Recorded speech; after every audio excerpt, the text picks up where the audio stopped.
Este programa y sus anunciantes no se hacen responsables por las opiniones emitidas por el locutor y sus invitados.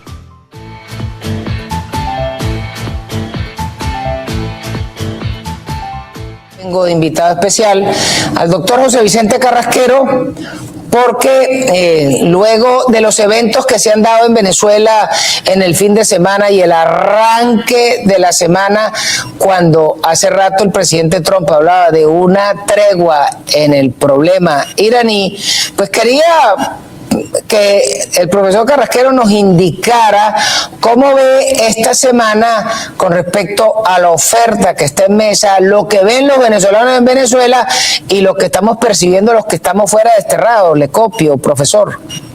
Un saludo, Ocho, gracias por la invitación. Bueno, estamos ante una Venezuela que comienza, pareciera, a entender cuál es el juego que nos están poniendo a jugar. Es un juego donde nos estamos moviendo a cierta velocidad, no vamos a decir muy rápido ni lento, hacia un proceso de estabilización muy importante. Lo que tú mencionabas antes de cómo se va afinando el asunto de la inversión petrolera, el hecho de que esta compañía Halliburton venga a dar servicios de perforación y mantenimiento es un asunto bien importante, sobre todo porque lo han venido haciendo hace años y tienen las capacidades instaladas. Lo que tienen que hacer es como que retomar el asunto, que seguramente le lleva un poco de tiempo, pero de alguna forma le dice a las empresas interesadas en invertir en Venezuela que hay capacidad instalada en el país para comenzar a perforar, a buscar y a explotar petróleo. Esa inversión, como tú estabas diciendo antes, es sumamente importante, pero yo siempre quiero decir, Cocho, que es importante no crearse unas expectativas grandísimas con respecto a este proceso, que de cualquier forma va a ser un proceso lento. ¿En qué quiere decir lento? Bueno, el estado en el que quedó el país es de tal precariedad que el crecimiento, bueno, creciendo al 10% para llegar a como estábamos en 1998, necesitamos 10, 12 años de crecimiento. Por supuesto, los milagros existen y vamos a ver una situación de mejora paulatina, pero como tú también decías, esa mejora paulatina no es que va a negar a todo el país. De una vez se va a ir viendo en ciertos focos, áreas de perforación petrolera, de unos empleados mejor pagados, con mejor capacidad de gasto. Eso lo vamos a ir viendo lentamente y por supuesto vamos a ver una encargaduría, una gente ahí que, y esto hay que decirlo que es bien importante, que no es que tiene el mismo nivel de un presidente. La señora Delcy Rodríguez no está ahí sino para administrar lo que está, y por definición constitucional está ahí temporalmente, y esto no lo estoy inventando yo, independientemente de lo que quieran inventar la gente del Tribunal Supremo de Justicia. El presidente encargado es por definición en la Constitución una temporalidad. Si el presidente tiene una falta absoluta durante los primeros 4 años, se toma el poder, se convocan unas elecciones y se entrega el poder. Si es después de los 4 años, entonces, bueno, termina el mandato, pero la temporalidad está establecida y carece de legitimidad, que igual carecía de legitimidad a Maduro, porque Maduro no fue electo. Entonces, estamos en una situación donde no le podemos permitir al chavismo este discurso que quieren instalar de perdón a vida, de que ellos son los que tienen el control porque tienen una legitimidad que no tienen. Muy triste la actuación, por ejemplo, del señor Arreaza, diciendo quién tiene y quién no tiene acceso a la amnistía. Y cuando tú puedes buscar fotos y vas a encontrar a la señora Delcy Rodríguez sentada con el presidente cubano, y lo mismo vas a encontrar a Diosdado Cabello, lo mismo vas a encontrar a Jorge Rodríguez, y así sucesivamente. El mismo Jorge Arreaza era una persona muy cercana a Cuba. Entonces, ¿qué es de lo que estamos hablando? Bueno, y quizás... quizás parte de eso es el reclamo que nosotros hacemos que en Venezuela no hay oposición, porque, insisto, no es posible que estos lavaperros que antes eran los cachorros del régimen castrista cubano, que se le sentaban en las piernitas, que se le arrodillaban. Allá estaba el maestro parrillero de Padrino sentado en una foto explícita en un nivel por debajo de la rata de Fidel. Ese gusano que hasta hace unos días apenas era ministro de la Defensa, que lo único que hizo fue hacerle parrillas a rabiar, que llegó de coronel y salió de general de 3 estrellas de Barinas por estar siendo el mayordomo de la Casa Real de Sabaneta de Barinas. Y entonces ahora que los tipos dicen que ellos son los que ponen y deciden por encima de Dios y del diablo. Ahora, mi problema es que en la oposición no han entendido que estos gusanos hay que despreciarlos. ¿Hasta cuándo le piden disculpas? ¿Hasta cuándo le piden perdón? ¿Hasta cuándo vamos a salir con ese cuento de que ay, es que aquí cabemos todo negativo? Estos tipos de nosotros no nos han dado cuartel, porque nosotros vamos a subir la misma actitud. Pregunto yo, profesor. Mira, una de profesor me va a permitir hacerte una corrección. En Venezuela no hay oposición, hay unas fuerzas democráticas desplazadas. Oposición significa ser minoría, por definición. Cada vez que tenés oposición es porque perdiste unas elecciones y eres minoría. Ese no es el caso de las fuerzas democráticas, por lo menos no las que están bajo la égida de María Corina Machado, Edmundo González Urrutia. Eso es una mayoría desplazada. Entonces no nos referimos a ellos como oposición, porque si no, entonces confundimos a los actores internacionales que no entienden. Entonces en el país empiezan cuando tú le dices oposición, tú estás reconociendo que tú eres una minoría frente a una gente que es mayoría y que está en el poder legítimamente. Dicho eso, las fuerzas democráticas evidentemente tienen que comenzar a organizarse para hacer un frente muy fuerte frente a un señor, por ejemplo, como Diosdado Cabello. Hay que exigir que Diosdado Cabello deje de tener un programa en Venezolana de Televisión. Yo eso lo vengo preguntando hace 10 años. ¿Por qué Diosdado Cabello tiene un programa en Venezolana de Televisión? Yo quiero uno. Tú no quieres uno. Todo el mundo quiere uno. Diosdado Cabello, para empezar, que no tiene nada que decir. Y segundo, que tiene una arrogancia que no se compadece con su situación de ser un fugitivo de la justicia por el cual se ofrecen 25 millones de dólares. Entonces, estas cosas tienen que ser forzadas desde las fuerzas democráticas. Tenemos que recuperar canales de televisión que fueron cerrados, tenemos que recuperar emisoras de radio que fueron cerradas, tenemos que recuperar medios de comunicación al servicio de la población que le expliquen a los venezolanos lo que verdaderamente está pasando en el país. Mire, profesor, eso, por supuesto, genera a ellos un terror grandísimo. Eso lo vamos a terminar en el próximo segmento.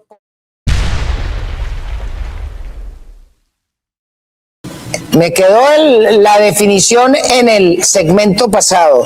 Bueno, en Venezuela entonces tenemos 3 grupos. El grupo de los bandidos, las fuerzas democráticas mayoritarias desplazadas y un grupo de mamporreros que dicen ser opositores, pero que en el fondo parece que fueran parte de un adendum de la primera pandilla. Ahora, viendo eso, pues hay que hacerle entender en Venezuela y a las fuerzas democráticas desplazadas que tienen que arreciar su lenguaje, su discurso y su argumento, porque hoy en Venezuela lo que vivimos es la repetición del libro 1984 de George Orwell, cuando nos cambiaron hasta el idioma. Le copio, profesor. Mira, muy importante, el tercer grupo en ciencia política lo llamamos oposición funcional. ¿Por qué es una oposición funcional? Bueno, porque es una oposición hecha a la medida del régimen. El régimen fue la que les otorgó unos escaños parlamentarios. Los resultados de esas elecciones nadie sabe, nadie supo. Y conformó ahí un grupo de personas que de alguna manera le servía al régimen para decir que no era que había un partido único en la Asamblea Nacional, sino que había unas fuerzas opositoras representadas. Y eso lo llamamos oposición funcional. su funcionalidad entonces los hace dependientes del régimen y alineados con el discurso del régimen.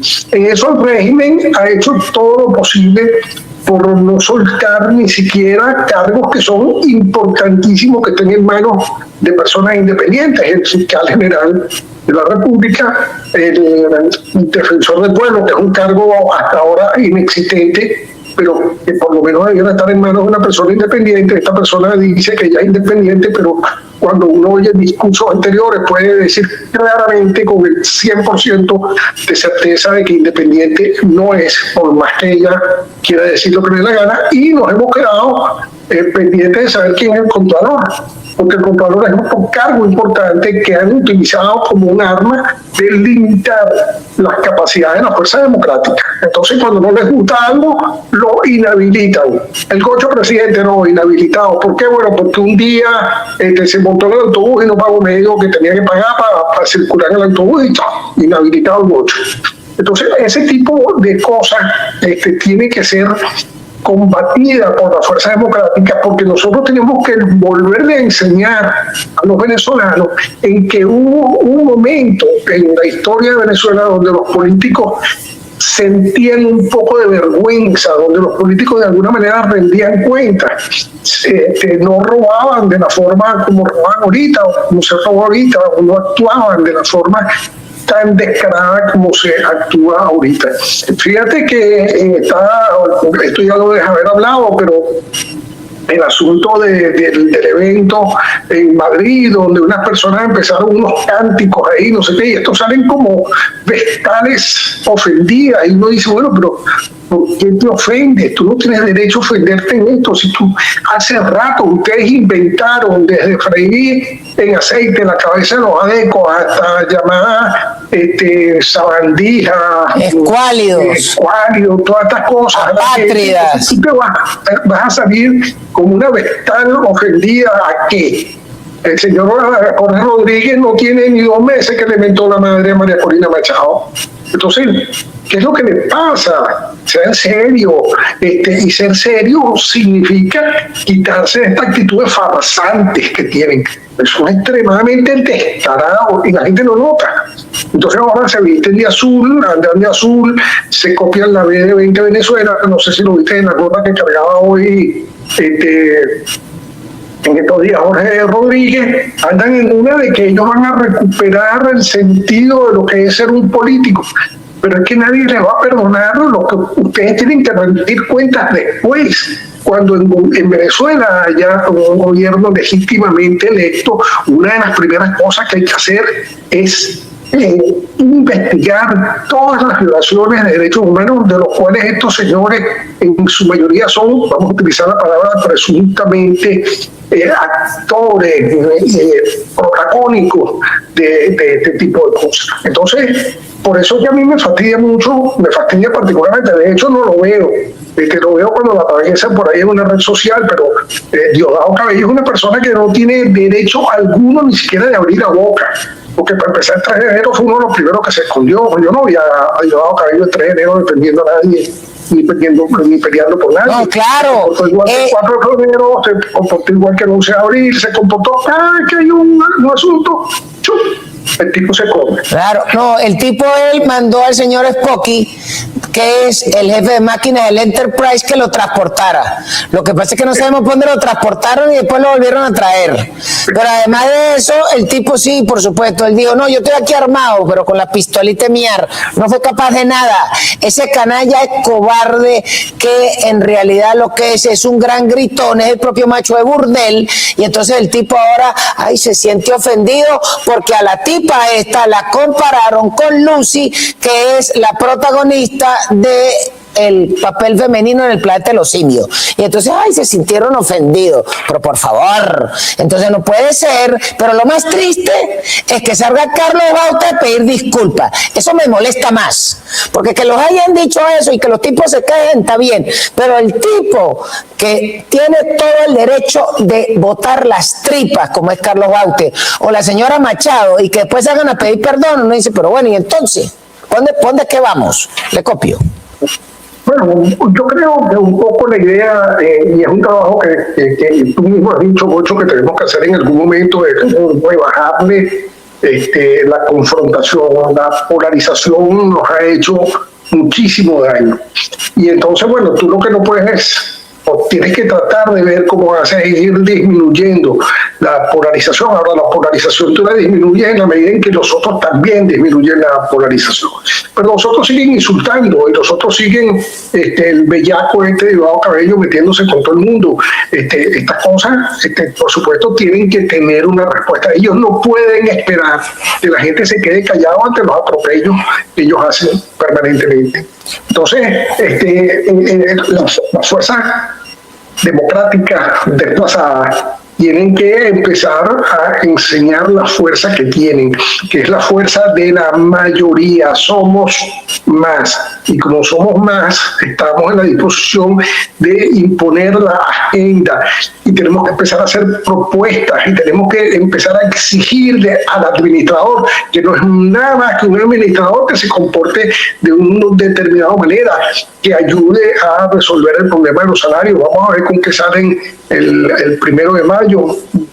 Ya el hecho de que hayan utilizado una palabra ahí que hasta se me olvidó, responsablemente creo que fue utilizado, ya te indica que no vienen con nada de importancia.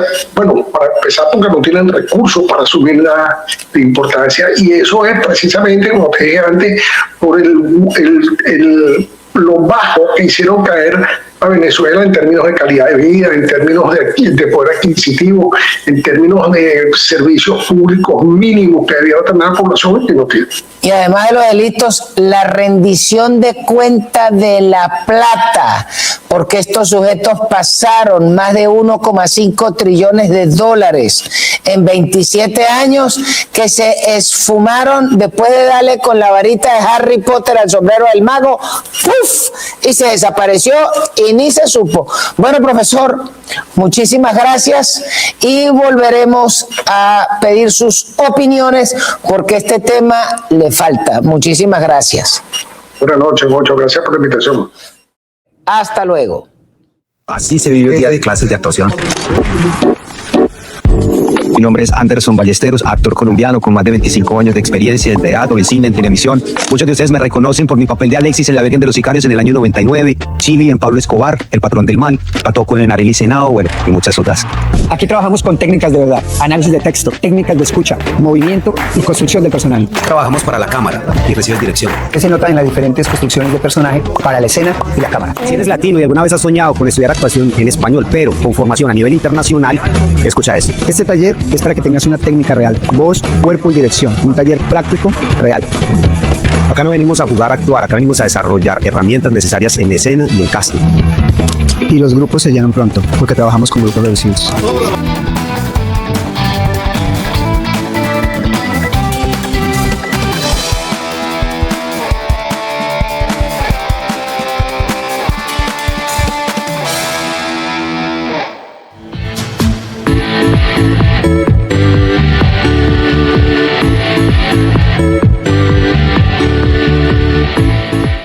Trompa al que quiera, trompa a todo el mundo, trompa a todo el mundo, trompa al que quiera.